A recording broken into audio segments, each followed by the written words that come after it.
Welcome back, ladies and gentlemen. It is another season of Canary Creek Fantasy Football. This is your first official correspondence from your league co-commissioners. My name is Tom. And my name is Dylan.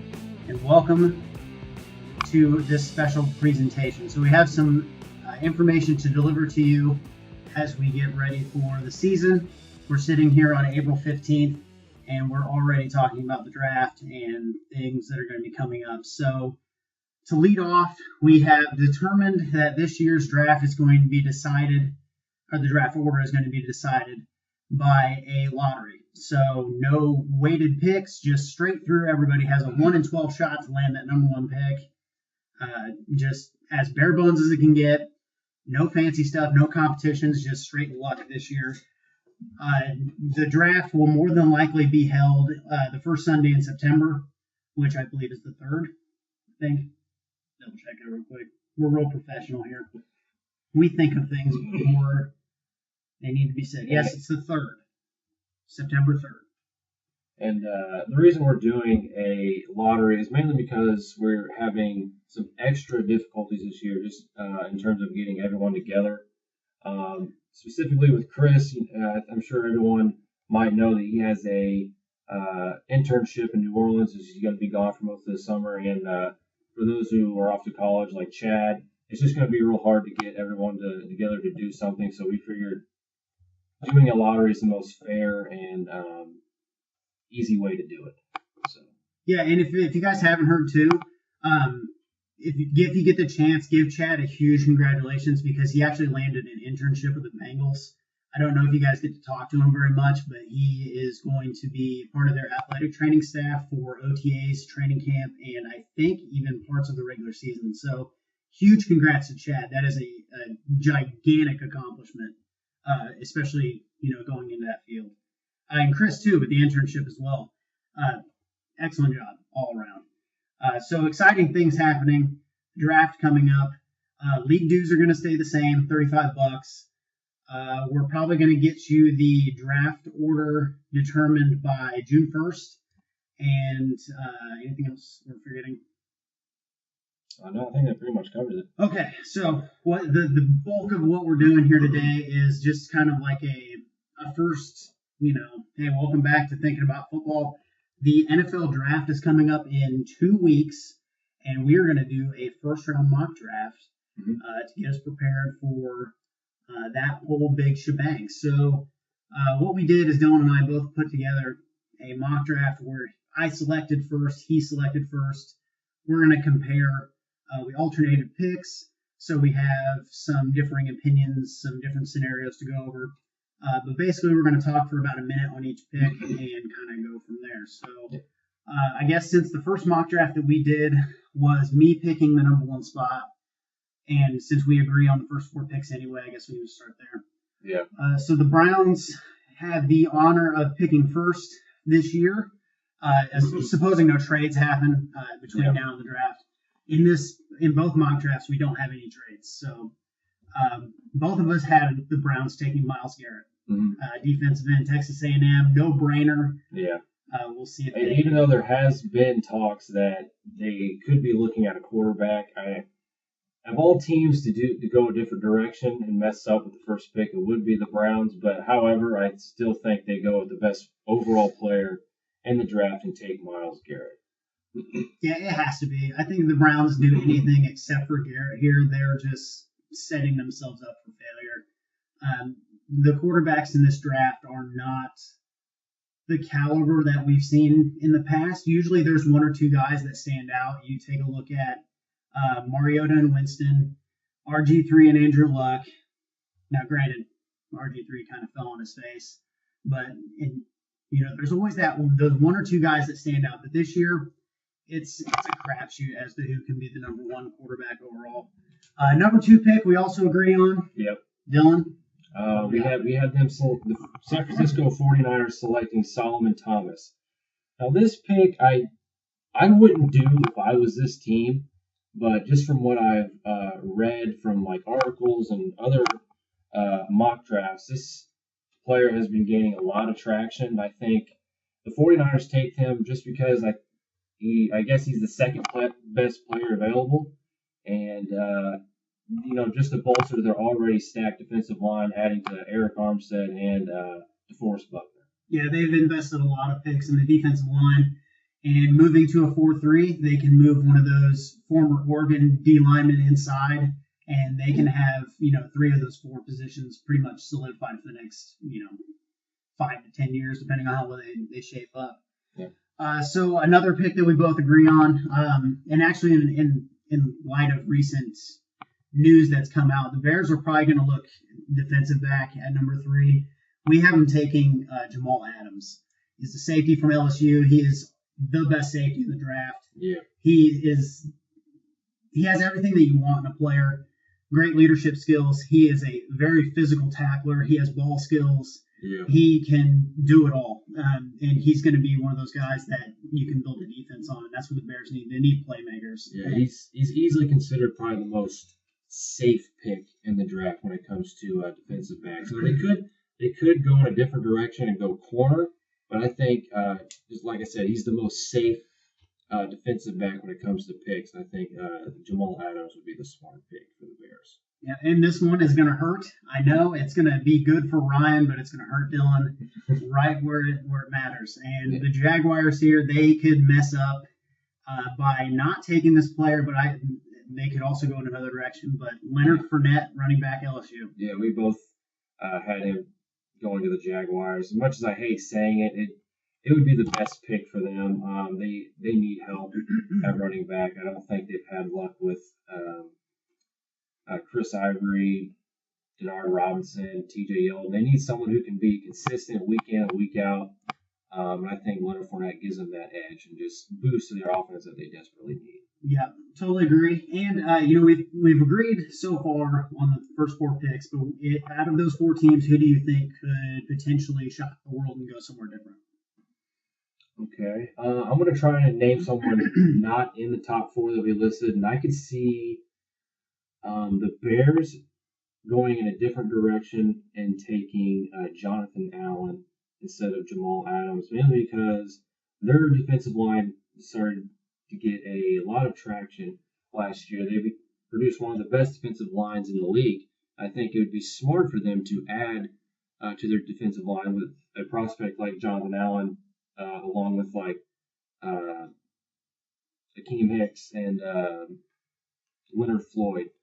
And I could just see them because he's arguably the best defensive lineman in the draft. I know that he's had some injury scares with his shoulder, but I think I could see them wanting to bolster their defensive line and go with Jonathan Allen.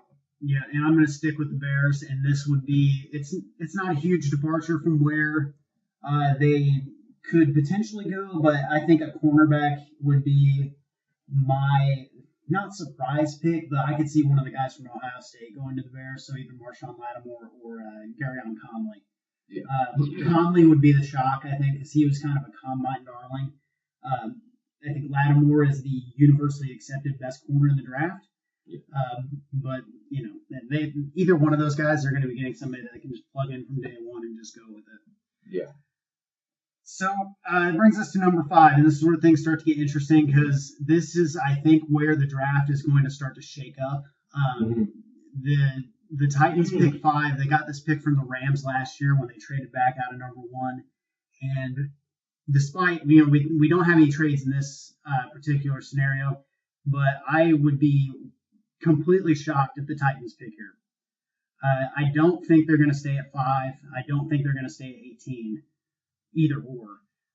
But in this particular one, I had them taking Corey Davis out of Western Michigan, the wide receiver. He is my man crush, my ultimate pick, Corey Davis. This might be a bit of a biased pick. It's biased. They need a corner. They need a wide receiver. But I think Corey Davis, he's the guy in the draft, in my opinion. Yeah. But they could very well go in another direction, like you had them. Yeah. I can certainly see them taking a wide receiver like Corey Davis, but I think from where they're at in the draft, I see them going with the best player available. And the way our mock draft has shaped out so far, I think that person would be Marshawn Lattimore, and I think that would be the best pick for them.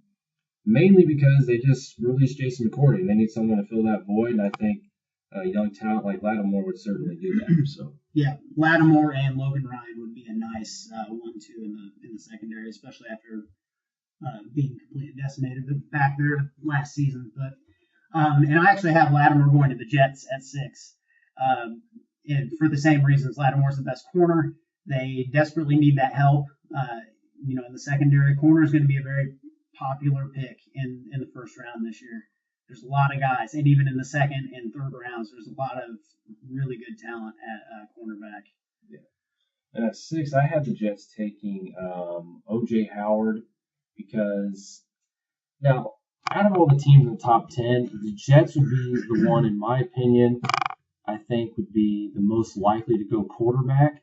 But if they don't, and they stick with Josh McCown at this under center, I think they would need to go out and grab the best receiver in the draft.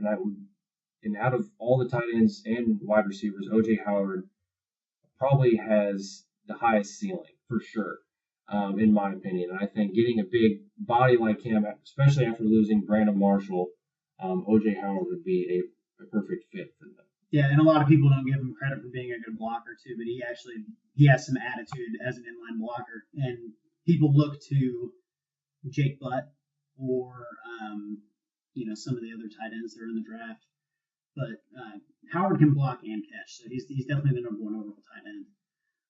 And moving beyond that, with the Chargers. This is another one that I think could go a couple different ways, but we've mentioned him before. I haven't taken Jonathan Allen, best D lineman available at this point. Dylan has him taking a safety, and that's Malik Hooker. He's also one of the Ohio State defensive backs. Yeah. Probably him and Jamal Adams are 1-2. Yeah. In terms of the safety play, and then after that you kind of get a drop off, but they're definitely. They're definitely the two guys that you want to look at if you're going to grab a safety early. Yeah, I think the Chargers would definitely go safety here because they lost Eric Weddle and they need someone, basically another Eric Weddle. I think if Adams is gone, Hooker would be that option. Yeah, and it's your team. What do you? Okay, so now we have the 8th overall pick of the Carolina Panthers, and as much as I would not like to see this on draft night, I know this would probably be the pick because just how the draft has gone so far, and the Panthers knowing how their GM is, they would definitely go best player available here, especially since Leonard Fournette is off the board, and they would take Jonathan Allen just because he's arguably the best defensive lineman in the draft, and I think the way their draft board is, he would be the best player available. Yeah, and I had him taking O.J. Howard because they are going to need that successor to Greg Olsen, and Howard fits their offense better than, with the exception of Leonard Fournette. Howard fits that offense more than anybody else. And this one, the next pick for the Bengals is my shocker, my surprise pick of the draft, I think, because a lot of people probably have no idea who the guy is. But if you watch the Combine, you are very well aware. Yeah, he's definitely the MVP of the Combine. Yeah, and he is going to turn some heads when he gets in the league. This guy is Hassan Reddick. He's a linebacker / defensive end from Temple. He can run. He's strong. He can jump. He is a freak athlete, and he can play every single position as a linebacker. He can play inside. He can play outside. 3-4, 4-3. It doesn't matter. He can put his hand in the dirt. He is a 5-tool linebacker. Yep. And for me, I had the Bengals taking Derek Barnett, defensive end out of Tennessee. Out of college, Barnett was probably the most productive pass rusher out of the edge rushers in this draft. And I think the Bengals are a team that needs that, mainly because they're going to need just help getting to the quarterback. And I think Derek Barnett would be their best option there. Yep, he's one of the guys that's going to go early, regardless. And we agree on number 10 with the way things have kind of fallen into place. That's the Bills taking Mike Williams, the wide receiver from Clemson. He is probably the most physical receiver in the draft. Yeah. In terms of getting into the middle and actually catching balls in traffic. Yeah. He has incredible hands. He can go up over top of people and make catches. So I think he would be a pretty decent target for Tyrod. Yeah, and Tyrod cannot do it. If he's going to be able to get this team some wins, he's going to need more targets. And Sammy Watkins cannot do it all by himself, so might as well just go out and get another Clemson wide receiver and take Mike Williams. Yeah, one that can hopefully stay on the field a little longer. Yeah. Also, Mike Williams can go a lot earlier than this. There's been some talk about him going 5 overall. Yeah. So if Williams isn't there, look at the Bills to take maybe even Corey Davis or John Ross. Yeah. But And hell, even if they don't feel 100% sold on Tyrod Taylor, they could take a quarterback as well. Yep, and this is another team that we have with multiple first-round picks, thanks to them dealing Brandon Cooks to the Patriots. Thanks for sealing their win for the Super Bowl again, back-to-back years. So congratulations, New Orleans, as you get the 11th and the last pick in the draft, or in the first round rather. I have him taking one of the guys we mentioned, could be potentially a shocker as well, as Garyon Conley, the cornerback from Ohio State. He's another one of the guys that he's pretty similar to Marshawn Lattimore in that he could be the lockdown guy of the future, but his combine was ridiculous. That's why he got vaulted so high into the consideration for the first round. He's just an athletic freak. And I had the Saints taking Taco Charlton, defensive end out of Michigan, because I think they need help with pass rush. And Cameron Jordan cannot do it all by himself. And I think that 6'6", 250 frame and the speed that Taco brings is something they're not going to be wanting to pass up. Yeah, he's going to be a good player wherever he lands. We also agree on number 12. The Browns get a quarterback who probably will inevitably fail, but yeah, Mitch Trubisky, he's 8-5 as a starter in college. He has 1 year under his belt. Yeah. That's kind of what you're looking at with the quarterbacks. Outside of Deshaun Watson, there's not a lot of experience, within that top tier, and even top tiers being generous to this group of quarterbacks. But Trubisky is probably the consensus number one. Yeah. I would say, and minus, I think Mike Mayock still has Deshaun Watson as number 1 overall. Yeah. But Trubisky's the guy for the Browns, I think. And it's no secret that the Browns need help at quarterback, so taking one in the first round is an absolute necessity for them. So if he's there at the 12th pick, there's no question you got to go ahead and take him. Yeah, they are fortunate in a way that they have 2 locks, that they know that they need to get Garrett at 1, and then they have to get a quarterback in the first round, or else they're just asking for it, I guess. Yep. Cardinals are another interesting team. They have a couple of options. Dylan has my favorite player in the draft, falling to 13. Yep.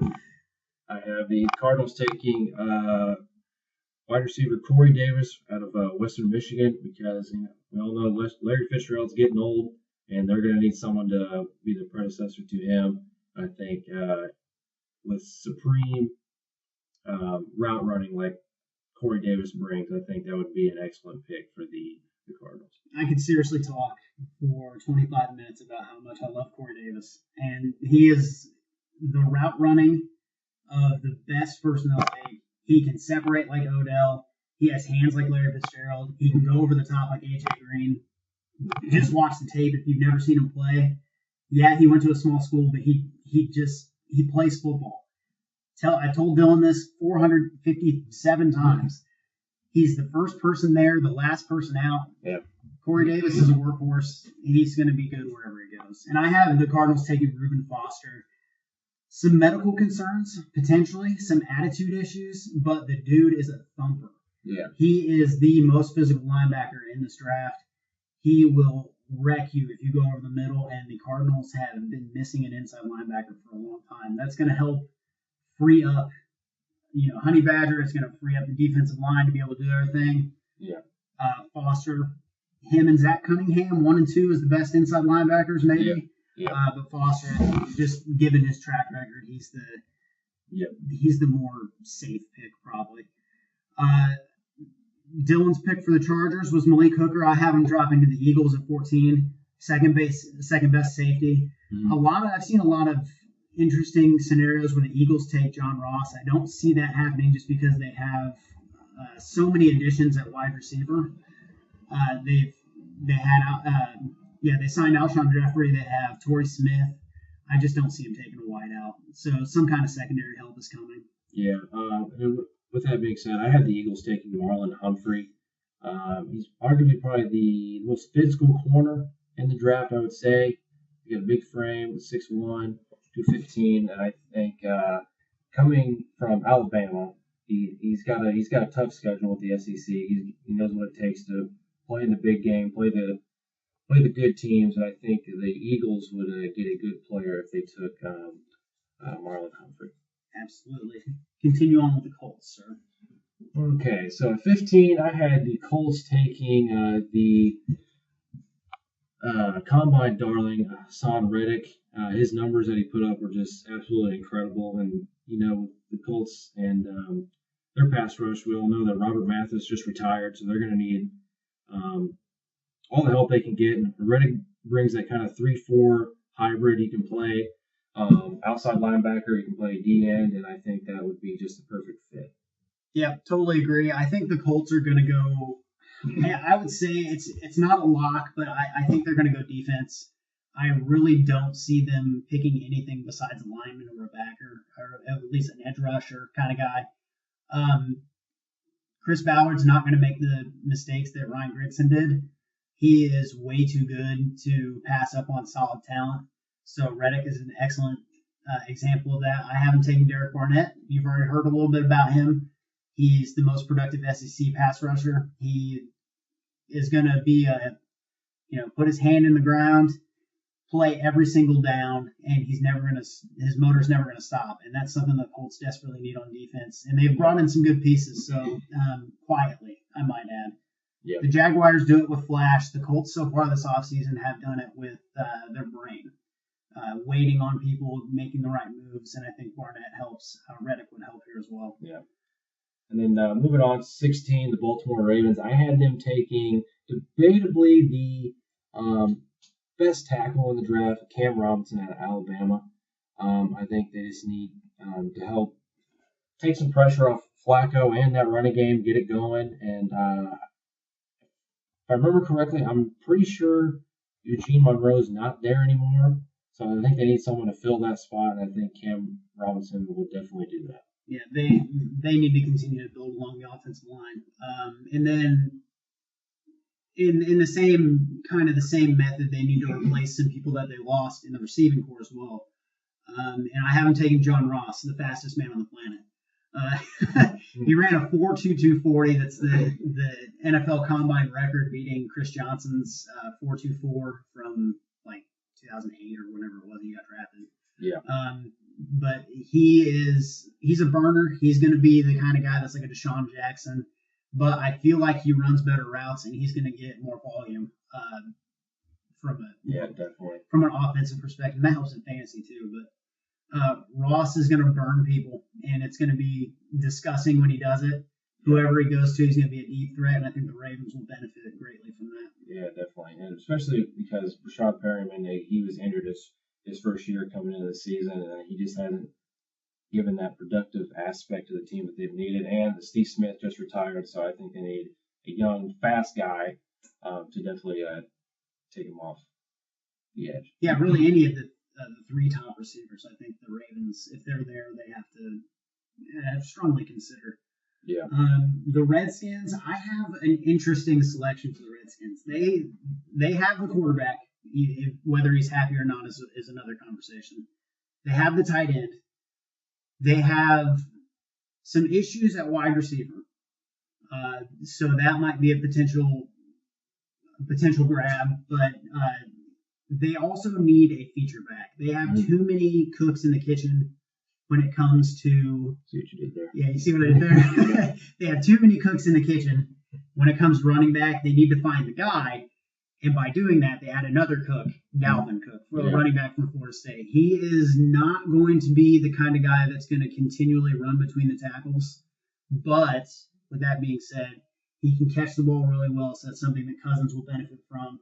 and he can also create space. He kind of reminds me of Jamal Charles, hopefully with better knees. Yeah. But he's a shifty guy. He's going to be able to kind of flourish in that offense. Yeah, I know there are some off the field issues for Dalvin Cook, but you can't take away the talent that he has and what he can bring to your team. So I think that would be a pretty good fit for that team, especially with what Jay Gruden likes to run. But I had the Redskins taking the best inside linebacker in the draft, Reuben Foster, mainly because I think they need an identity on that defense, and I think Reuben Foster, besides his he might have some character issues and stuff, or injury issues and stuff like that, but I think in the right scheme, he could be a true leader and bring out the best for that defense. So I think it'd be too much of a good prospect to pass up. Yeah, you see it all the time where there's a college prospect that comes out that has some kind of red flag, and it's going to take getting into the right system to kind of ensure their success a little bit. He is one of those guys that would terrorize people if he were on the Patriots, just because you know the culture that they have, and they would get the best out of him. The Redskins, I think they can do it. They have some veteran leadership on defense that could definitely, help keep Foster in check, and his talent on the field is undeniable. Mm-hmm. This one is another one of my team's picks. 18 with the Titans. Whatever they do here, it's going to be the opposite of what they take at 5. So if they go offense at 5, they're going to go defense probably at 18. Same can go for the flip side.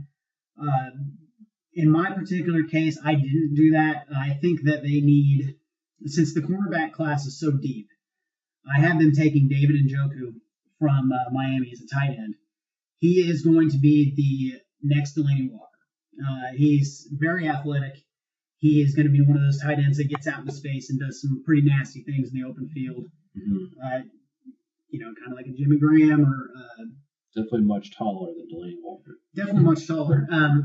He's not the H-back type that Delaney is, but he has the build of a receiving tight end, and he would be the next guy for Mariota, another weapon that can free up the wide receivers on the outside.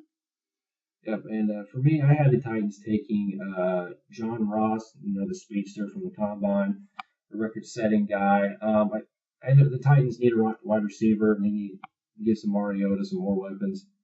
And there was talks earlier a few weeks ago where before Brandon Cooks got traded, the Titans were actually in the mix for that, and they wanted someone like Brandon Cooks. I think they would get someone who's extremely close to Brandon Cooks, and they take John Ross here. Yeah, fun fact, the Titans actually ran an NFL low in terms of percentage of snaps with 3 wide receivers on the field. So John Ross is kind of in that tweener area where he's 5'11", but he plays much bigger. So I could definitely see him being a solid motion receiver on the opposite side of Rashard Matthews. So he could definitely fit the offense, and that would also open things up. They wouldn't have to run 2 and 3 tight end sets every single time because they don't have to worry about Kendall Wright being a complete liability. Yep. The Buccaneers, we have from here on out, we have a lot of varying opinions, but the Bucs taking Cook, Dylan.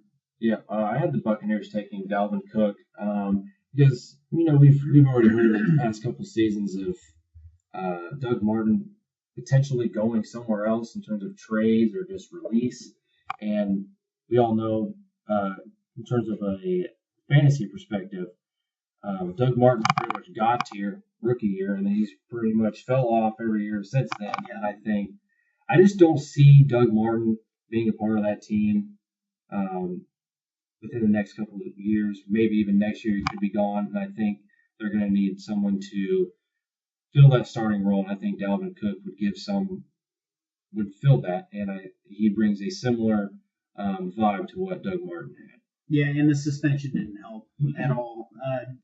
Martin's not in a good place, and it's probably time for them to start looking at other options. I have them taking defense. Taco Charlton, we've mentioned it before. He's one of the better defensive ends in the draft. He's a Michigan man. He's going to come in. He's going to work hard. He's going to be right next to Gerald McCoy, and he's going to just help alleviate the pressure off the big man in the middle. Yeah.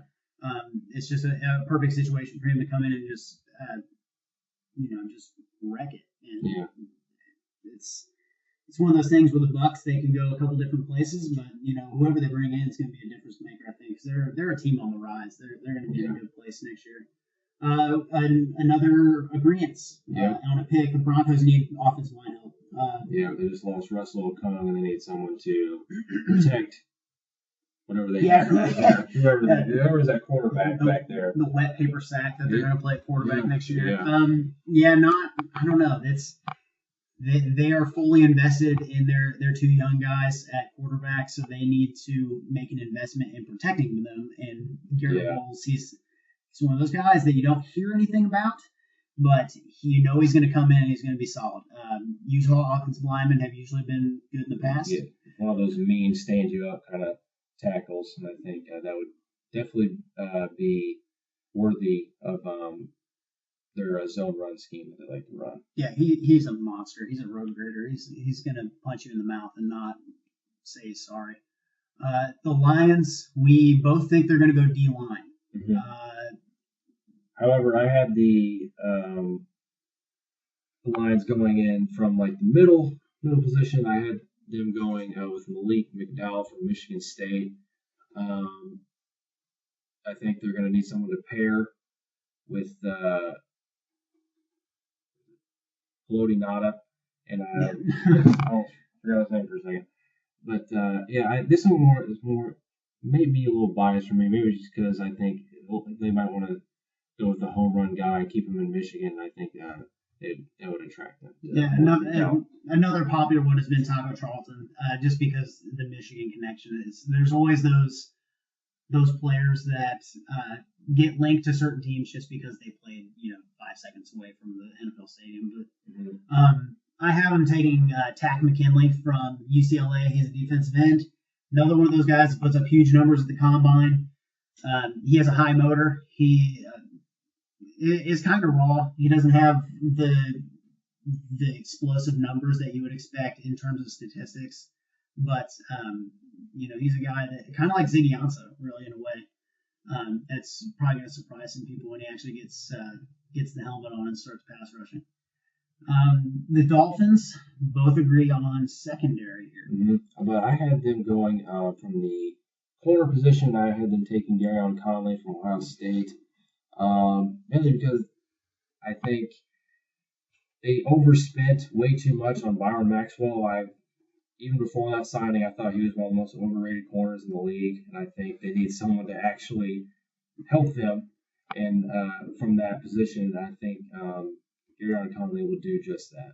Yeah, Byron Maxwell was a product of being next to Richard Sherman for way too long, and he proved that in Philadelphia, and now he's doing the same thing in Miami.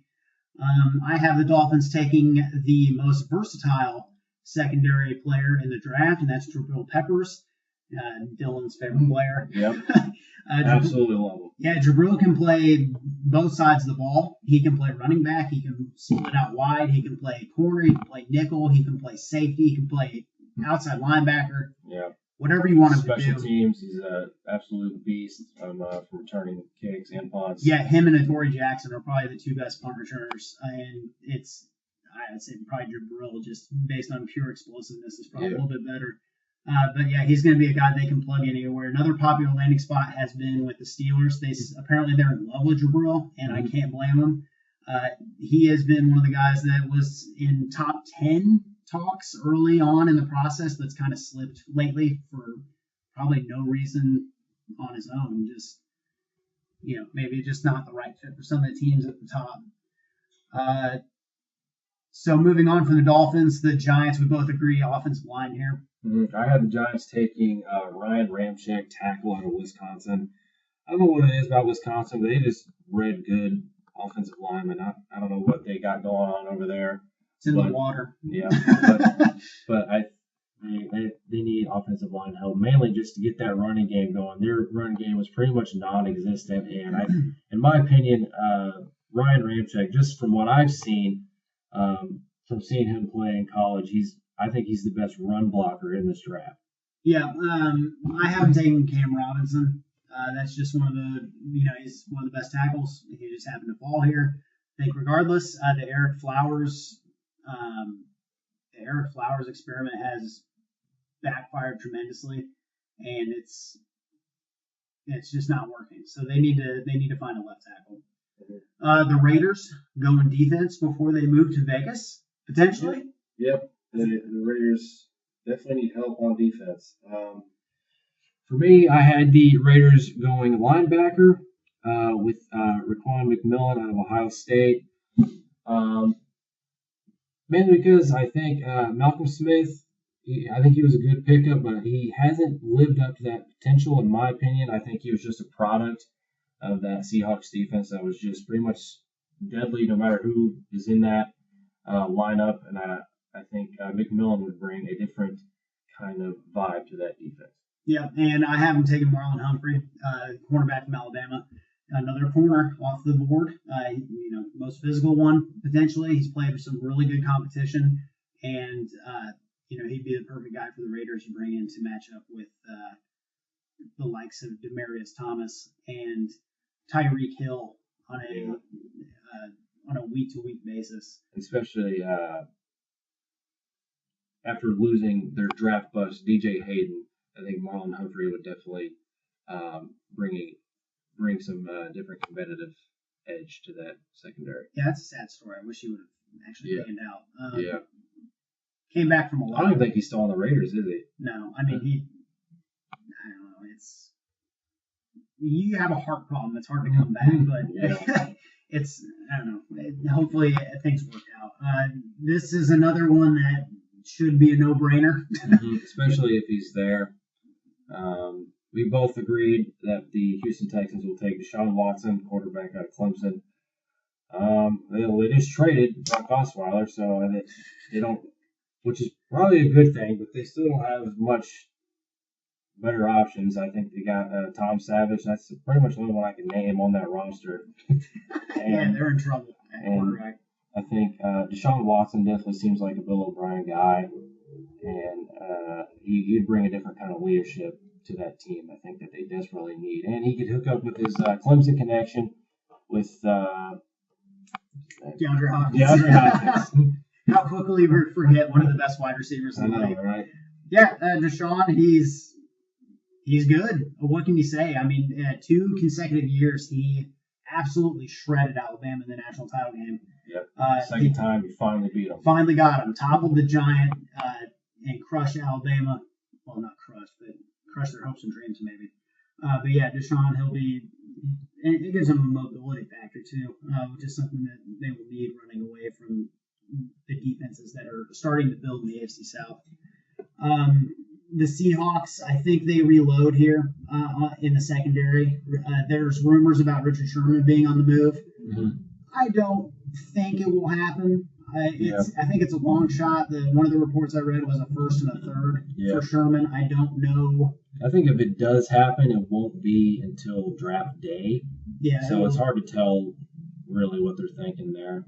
Yeah, and another cornerback here, Kevin King from Washington. He comes from a very good secondary that played at Washington. That was a good team in general. I think that a lot of people didn't really know anything about until they got to the playoffs.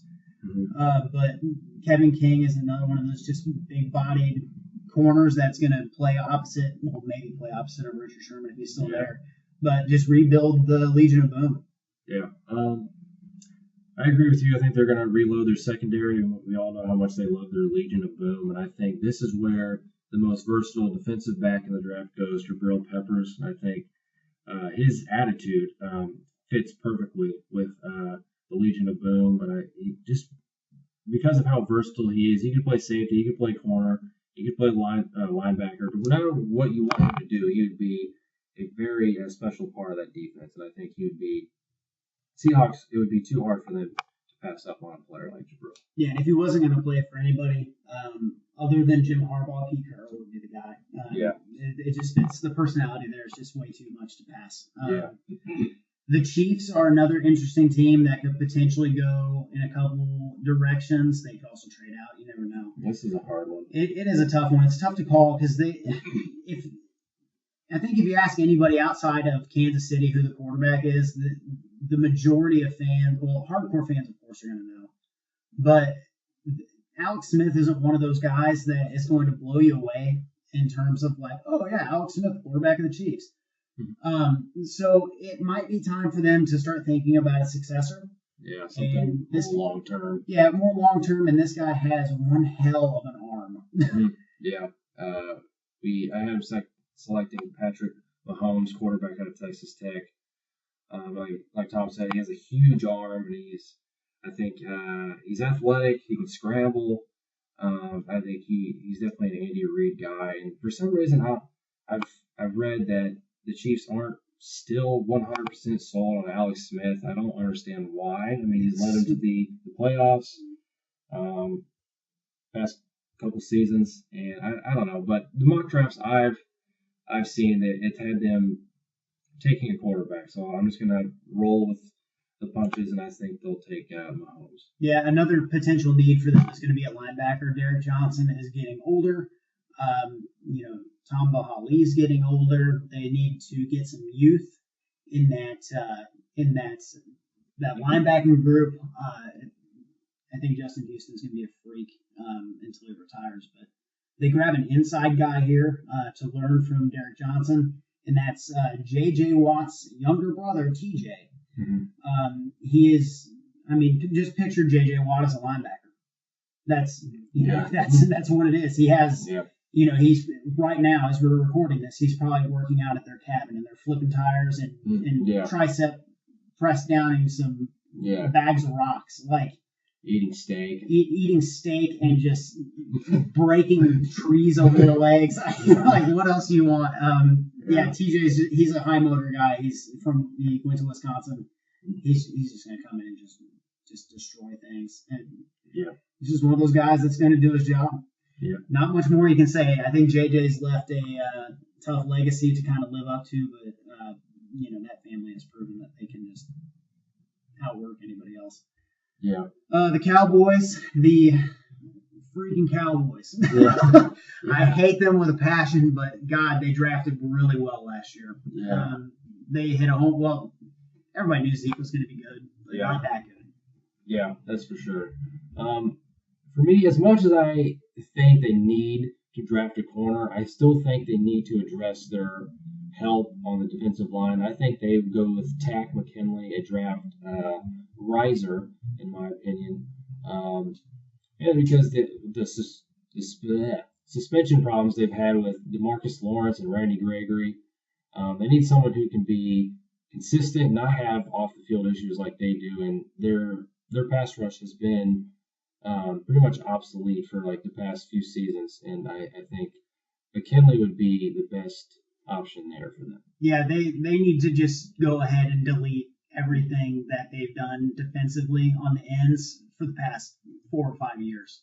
Ever since DeMarcus Ware left, you've had nothing but dudes who throw chicks on beds with guns on them. Yeah. You have guys that can't stop smoking the reefer. Yeah. And it's time to get somebody in there who actually wants to play football and not beat women or smoke grass. And Tack's going to do that. And to add to that, they selected Jalen Smith last year in the draft, who sat out all last year. He's coming. Yeah, and who's arguably, before the injury, was probably the best player in the draft last year. If he comes back full swing, pairing him with someone like Takk McKinley could be pretty deadly for the Cowboys. Yeah, Jalen Smith is intriguing, to say the least. Hopefully the nerves have healed. I haven't taken a corner. Tre'Davious White from LSU. He's another one of the big body corners. Yeah. That's a common theme this year. There's a lot. This secondary group is deep as can be, yep. And any of the guys that go in the first, you can't really go wrong with. Yep. So continuing on that trend, Yep. the Packers need help in the secondary as well, and I have them taking Quincy Wilson from Florida. Yep. If you would have asked us 4 months ago who the top corners were in the draft, it would have been Quincy Wilson and Tease Tabor. Yep. And they have kind of fallen off the face of the earth Yep. because of the performance of the other corners at the combine and the way that they ended their seasons. Yep. But Wilson is definitely the better of the two, I feel like. He's going to translate better to the pro game, so that's a good And the pickup for the Packers. desperately need help at corner because since they made the big mistake of letting Casey Hayward go last year. And they lost Micah Hyde, too, so they have some huge holes to fill in the secondary this year. Yeah. And for me, this was kind of more of a stereotypical pick for me because I had the Packers taking T.J. Watt. He just fits that mold of the Packers. He has that look. It's totally someone they would take. You know, they with Clay Matthews, for example, A.J. Hawk, T.J. Watt is that guy, and I think the Packers would just give in and go with that pick. They also have Jake Ryan, right? Oh, yeah, Jake Ryan. Jake Ryan from it's a tradition in Green Bay. Yep. If you're a white linebacker, you're going to be playing for the Packers. That is true. This is another, I think, well, if you look at the combine numbers, this one makes a lot of sense. But with the reports that have come out about Jabril and the Steelers, potentially this could be different. But we actually agree on this one. Mm-hmm. The Steelers taking defensive back Obi Melifonwu. Yeah. That was not a stumble, not a tongue twister. That's the dude's name. Yep. Obi Melifonwu. You pronounced that very well. I was impressed, Thank actually. I think if Jabril Peppers was there, that would no question be the Steelers' pick. But I think if Jabril's not there, they'll get the second best, if not the best, athletic safety in the draft and take Obi because he was just a freak in nature at the combine, and they need someone to bring the kind of intensity that Troy Polamalu brought to that team for as long as we knew, and I think safety, no matter who it is, would be the best option for the Steelers. Yeah, this is the second straight year that a UConn defensive back has broad jumped out of the stadium. Mm-hmm. And he has all the measurables. It's just one of those things that he puts up the numbers when he works out, and he plays really good football. Yeah. Time for the Super Bowl losers. Yep. The choke of the century. Yep. Or maybe not even the choke of the century. They just fell victim to the greatest of all time. Yeah. They have two areas of need. They need to be able to rush the passer. They need to be able to protect Matt Ryan. Yeah. I think the best guard in the draft is Forrest Lamp from Western Kentucky. Mm-hmm. Probably, I would doubt any of you have ever heard of him. Yeah. But he's one of those guys that's just going to come in quietly. He's going to fill a need that the Falcons have. And, a couple years down the road, he's going to be a perennial Pro Bowler, hopefully. Yep. Like you said, one of the needs for the Falcons is pass rush. They need someone to go to complement Vic Beasley on the other side. Obviously, they couldn't get to Tom Brady in the Super Bowl, so they needed help with edge rush. And I think they take Charles Harris, defensive end out of Missouri. He's one of those guys that will come in, be consistent, and he'll bring some youth to that defensive line, speed. I think that's definitely something Dan Quinn is going to want. Yeah, they at the very least they need to bring in more. They need to bring in more pass rushers just to rotate. That's what killed them in the Super Bowl. It was 90 pass plays. Yeah. Or 90, maybe not 90 pass plays, but 90 total offensive plays for the Patriots. They just got gassed. They need more bodies, and Harris is really good. He's gonna. Yeah, you definitely cannot go wrong with depth at the defensive line. Yeah, you can never have too many pass rushers. The pick I had, so this would be the Patriots selection, but as they always do, they make the most brilliant moves and decisions they can possibly make, and they traded this pick for Brandon Cooks. Yeah. So now they have a even more devastatingly hard to defend receiving core, and they give this pick up to the Saints. The Saints, I haven't taken Malik McDowell. We've already talked about him, so I don't want to spend too much time on it. Yeah. But another guy who I really like in the draft because of his versatility is Adoree Jackson. Mm-hmm. Yeah, this is who I had them taking. They needed help at the corner position, and they need help in the return game. Even though they just got Tech in, he is getting up there in age, and I think just to attack two areas of football, you get a guy on special teams and on defense. I think Adoree Jackson would be an excellent selection for the Saints. Yeah, this one I think is very interesting. Looking at this draft again that we've done, because Adoree Jackson can play corner, he can return kicks, but surprisingly enough, Jackson can also play wide receiver. Yeah. He did it at USC, and teams have been talking to him about playing both ways. Yeah, and Sean Payton would definitely be a coach to do that. Yeah, and he could play the slot and still play corner and still return kicks. He is that dynamic. He could definitely fill the immediate need to fill Brandon Cook's shoes. Could be done on a part-time basis by Jackson, but then also help him on defense. So I think that is incredible. It's an intelligent pick for the Saints, and it would just make a lot of sense. This is one of those picks that also could be a potential trade spot.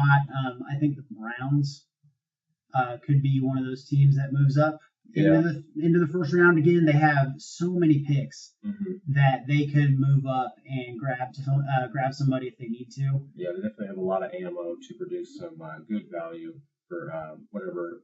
More so probably like late 20s, I would say, for where their picks stand. But they definitely have a lot of ammo to try to package those picks and sneak back to the first round. Yeah, there's one thing that the NFL draft has taught us. It's that if you're scheduled to be the number one pick, you will have a leaked video. And if you're a lock at a certain position, it's probably not going to happen. And then trades will happen that will surprise people. Yeah. Don't forget that Minnesota once traded up and had 3 first-round picks. Yeah. Granted, it didn't really work out. But, No. Neither has the Browns past 2 decades. Yeah. So overall, that's the end of the first. Yep. That's the end of the Thursday night, and then you turn the page on the calendar and go to day 2.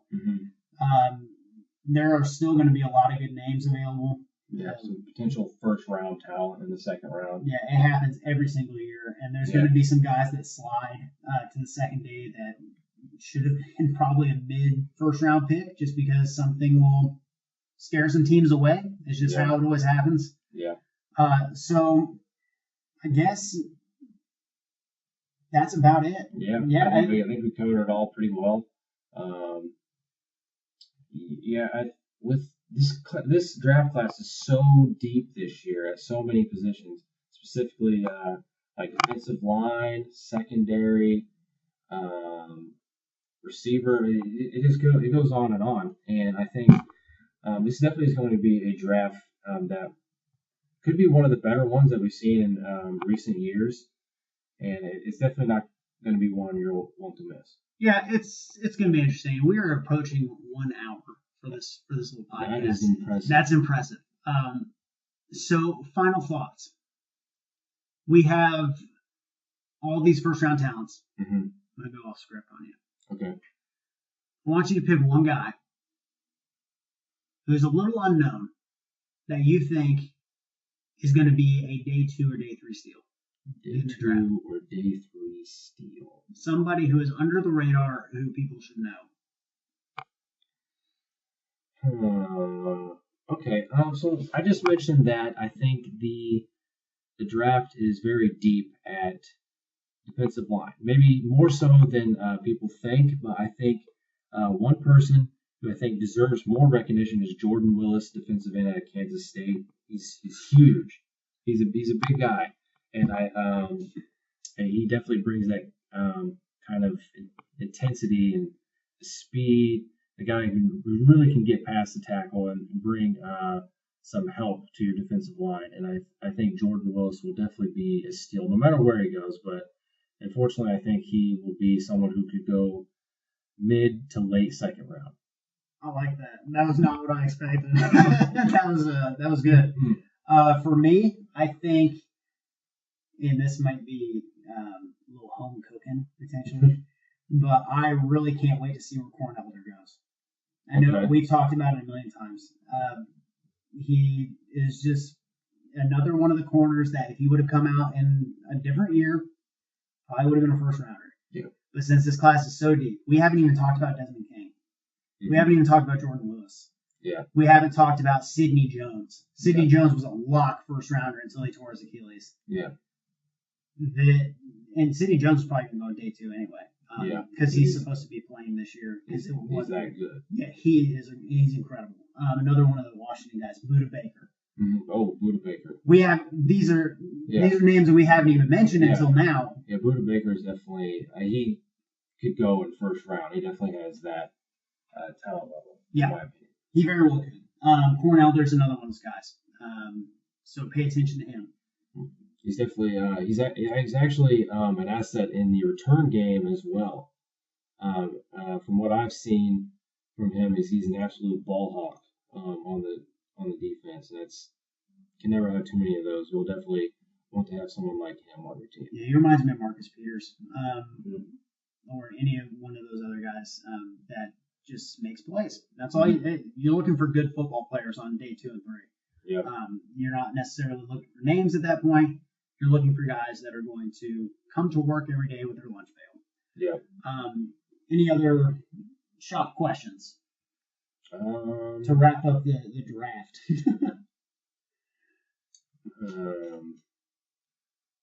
I got one. Here's another one that's a little off script here. Okay, so because our script is here. Yeah, right here. It's definitely right here in front of us. So I know we've talked about players potentially falling out of the first round into the second round, maybe even third. Who's someone that you think will go in the first round but could see slipping down, sliding maybe to the late 20s or possibly even second round? Yeah. There's as much as I love him, there's been talk about Corey Davis. Mm-hmm. People either love him or hate him because of the small school connections. I don't think he'll fall out of the first, but he's one of the guys that's has a red flag, I guess. One of the people that really worries me, just because of the way that things kind of happen. There's 2 guys, and they both went to Alabama. Mm-hmm. So we have Reuben Foster and Cam Robinson. Yeah. Off-field issues, attitude problems potentially. Foster, the more likely, I think, to slip, which would be a shock, I think, in most people's eyes. Mm-hmm. But he kind of scares me, to be honest. One of those people that might need to go to the exact perfect situation. Yeah, and historically speaking, Alabama corners just haven't panned out well in the NFL. For example, like Kareem Milner, Kareem Jackson. But for me, as much as I would not like to see this, I think I could see Taco Charlton falling out of the first round, maybe because, as we've touched on, the defensive line class for this draft is very deep, and I think teams will want to go in a different direction just because they feel like they can get some quality talent in later rounds and just go fill up another need. And for me, I think Taco Charlton could possibly be that guy. Yeah, there are so many players that have not been mentioned at all in this 1 hour that are very worthy of going in the first round. We didn't even mention Christian McCaffrey, did we? Mm-hmm. He wasn't picked in the first round. There's a shocker. Yeah, that is a shocker. Wow. We didn't have Christian McCaffrey going. Wow, that blows my mind. I just realized that.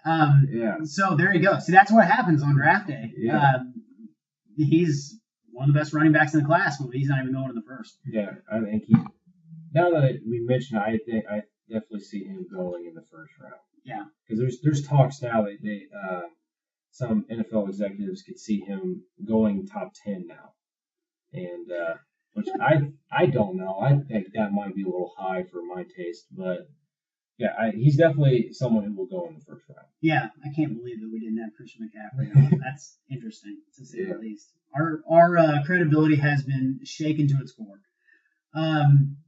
Yeah, I guess that's all we have for now. Yeah. I would like to do this again. Yeah. And I would like to continue doing these as we go through the season. This is much easier than putting together videos. Yeah. And we we get to talk about football, which is why we're all here. Yep. So, if you guys have any questions in regards to the fantasy season, feel free to reach out to one of us. You know where to find us. Yeah, and as well as any suggestions when it comes to anything, we're always open. Like the dictators of this league. Well, but we're always open to suggestions. Just see what everyone else likes or wants to do.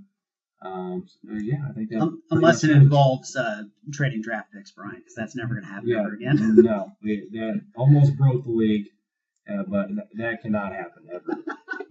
Yep, that's the one thing that will never happen. So, that's it. That's the first episode. Thanks for listening. If you listened all the way through, feel free to text me with the special code, which is going to be #GetItDone. Yep. If you text me with that, I will continue to do this. If not, I will never speak to any of you ever again. Yep. In closing, this has been Ollie Davis for Wrestle Talk News. Yep. And we'll see you on the next one. Yep. Thanks for having me.